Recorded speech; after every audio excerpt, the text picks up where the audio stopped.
2, 3. We're here because we're here because we're here because we're here. We're here because we're here because we're here because we're here. We sang that in the dugout. Took this soldier 4 months to learn that song.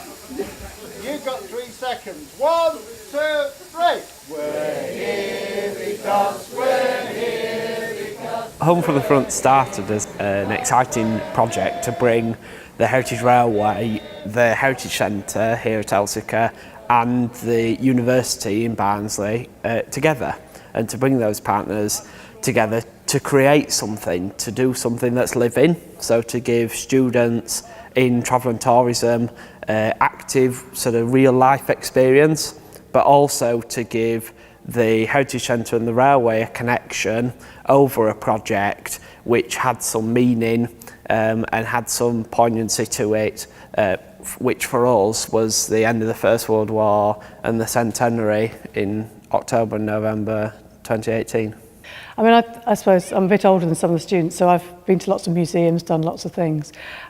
And what I've really enjoyed when I've visited other places is where it's brought to life, where you really feel that you can understand it because it's coming from a personal experience, or somebody explaining it, or somebody playing something.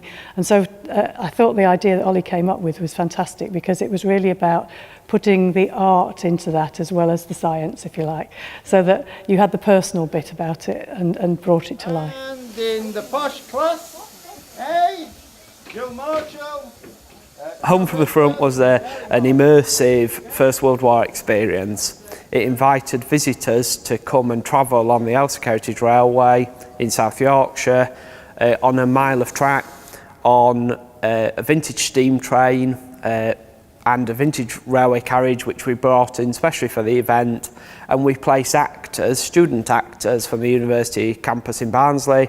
We placed those actors onto the train and they talked about the specific stories of the people that were from Elsecar and Wentworth and wider South Yorkshire. So they really brought to life what the experience must have been like for these people.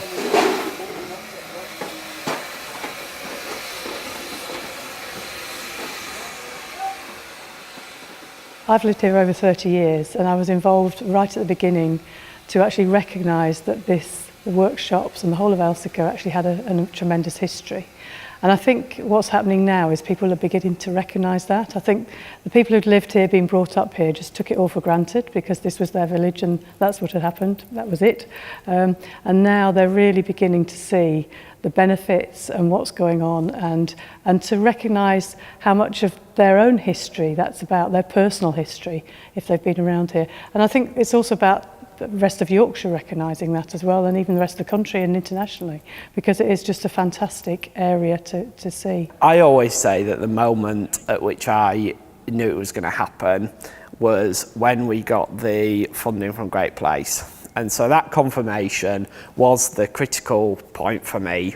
Up until that point, it had been an exciting concept, a concept that I created and that we'd worked together as students on, and one that really excited me. But that was the point at which we sort of had that, wow, we can do this moment.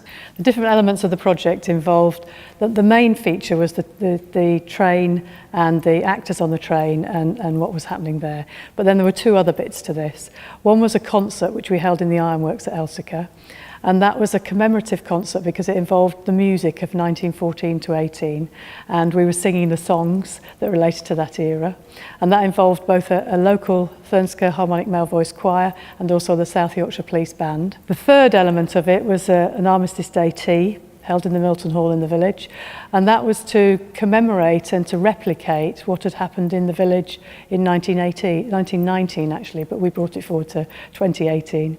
And that involved sitting down to an afternoon tea. It was things like jam sandwiches and things that you would have had you been around in that era. and we had music playing there, and we had a couple of performers there as well. So that involved local school as well. So that was really about replicating something that had happened 100 years before, and giving people a flavour of what that was like. I think Great Place funded the project because it offered students the chance to engage with heritage.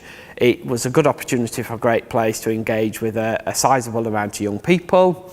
It was a good opportunity to engage with the Heritage Railway and to bring Heritage Railway and Barnsley Museums together as partners and to facilitate that growth into the future. And I think Great Place funded it because they understood that we know a reasonable amount of the industrial heritage of Elsecar. This was the heritage of people. This was the social background to the Earl's private estate and all these sort of things that we conjure up in our minds. This was the social bit of it. We Great Place was excited and really kind of took a risk to support the Home from the Front project, because we were giving thousands of pounds of funding to 5 students that didn't necessarily need to do this scale of project. But in a sense, that's kind of what hooked us into it. They'd done an awful lot of work. They were very good at presenting a concept to make a site-specific performance that would offer something very different into the landscape of Elsecar, and was also offering something very different into the kind of centenary of the end of the First World War. And we knew there'd be lots of events going on, but actually we thought this would be something quite unique. And for us, I guess the excitement was, giving funds and allowing them the freedom to make decisions about how this project would happen. And we didn't want to micromanage it. We wanted to be there to kind of mentor or support. But actually, what we wanted to do was to see what they were able to achieve.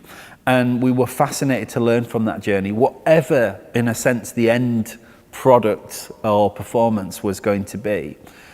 But I think it's not, as We Great Place, the team, we've been so impressed by the hard work they put in, by the ability to market successfully and make a truly unique event happen.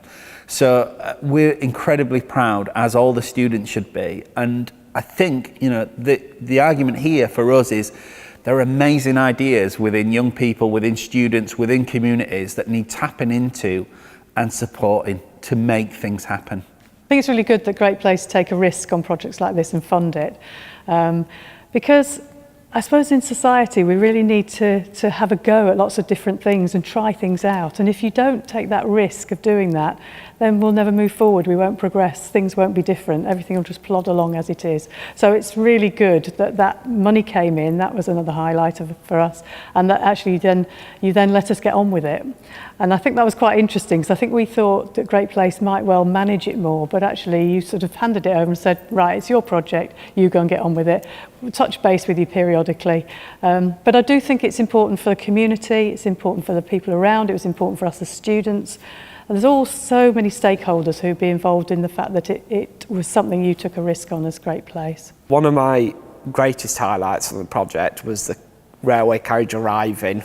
So that seems like a very practical part of the project, yes, but that was a really moving moment for me, actually, because we'd done it and it was here, and we'd had all sorts of stresses because was it going to be ready and all this sort of thing, and then it arrived, and it encapsulated why we wanted to do the project, or at least how we were going to deliver it. So that was a really emotional moment.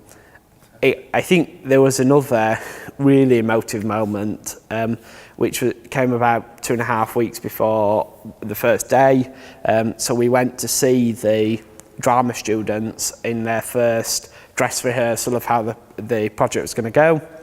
We watched some of the monologues of local people, and that was really emotional.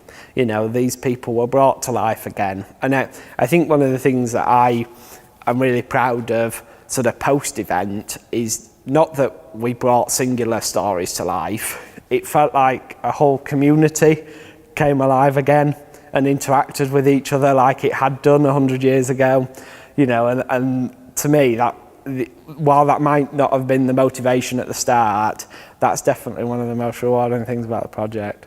I was looking forward to see it happening, and then when I see people turning up actually, was really, this is really, really massive.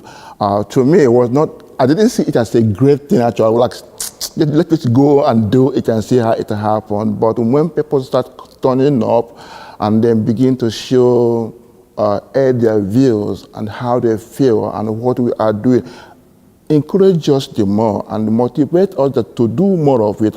I become so excited. And they also telling the stories about the World War I actually was a very great impact to the community people. That's to remind them that people still think of this community, that they've lost some loved ones, and it's good to remember them. You know, and the way they experience the whole idea with a train, with the steam train, actually give them a hope that they haven't been forgotten. And that was a very great experience to me, how they feel at that point in time. And I feel to myself, I look, oh, that was when I turned to Jolie, my colleague, and tell her, we did a great job. Even if you don't say it, I can say it myself. 3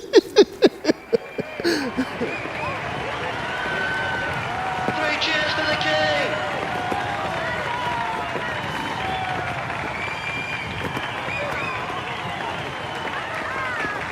3 cheers for the King!